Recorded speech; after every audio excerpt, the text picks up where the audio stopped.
New Zealand MP John Hayes' remarks in previous years could come true if it was up to him that Niue should be part of New Zealand, like that of Waiheke Island, and the latest marriage continues with concerns that ultimately Niue will be ruled by Big Brother New Zealand.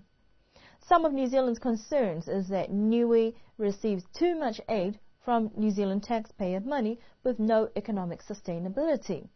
The reference that Niue is only good for old New Zealand folks to retire to has also been found as an insult. Others argue it's constructive criticism.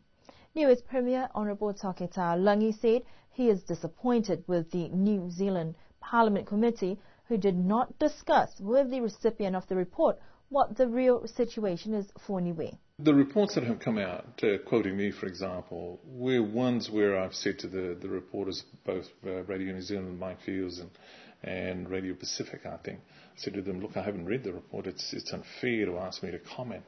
But notwithstanding that, I was disappointed that I hadn't been given an opportunity to talk to the committee. That surely must be a fundamental right that I should have as leader of this country at the present time, where the report focused some of its attention. So therefore, that's essentially what I've said.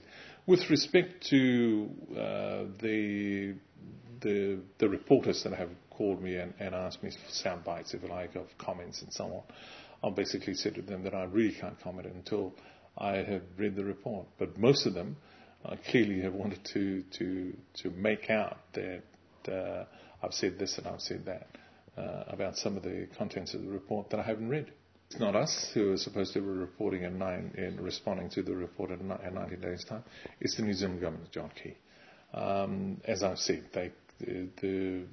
some members of the committee and the chair, John Hayes, came up here with John Key's visit. It was a flying visit. I think they spent about an hour or 2 hours at the most talking to some of the parliamentarians. Not all of us were there. I didn't have a chance to talk to them. They didn't even bother to go and talk to the public at large, as I understand it. So it's disappointing from that respect.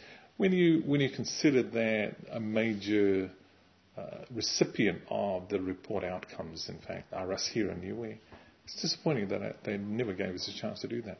I'm not even sure at the present moment whether they asked us to prepare submissions and send it out to them. So that's the only thing that I'm disappointed about. I'd be pleased, in fact, to go down and talk to New Zealand parliamentarians about, and the committee about the report findings and so on that they have, and to advise them that, in fact, the report is dated as far as Niue is concerned, because we're really doing the things that the report recommends that we do. Insofar as the retirement village concept is concerned, I think people forget that this is Niue. This is not Stewart Island. This is not Chatham's. The fact that we're New Zealand citizens doesn't take away the fact that we have our own town as Niueans. And this island is Niue. It may be part of the realm, but it is still Niue for Niueans. Some comments from the public is that New Zealand is the only trading partner for Niue, and most money that comes into Niue returns to New Zealand. However, that is no consolation for what is about to arrive and people's perception of the island. Premier Toketa Langi said the Parliament Committee has outdated information, but they should also review the trade capacity from Niue. I haven't completely read the report, so I'm not going to be able to tell you that until I've actually read the report in full and in completion. I think the main, if you like, impression I gained from this report is the fact that it seems to be pointing at us making the mistakes, when in fact it should be pointing at themselves as well to determine whether they've done the right things.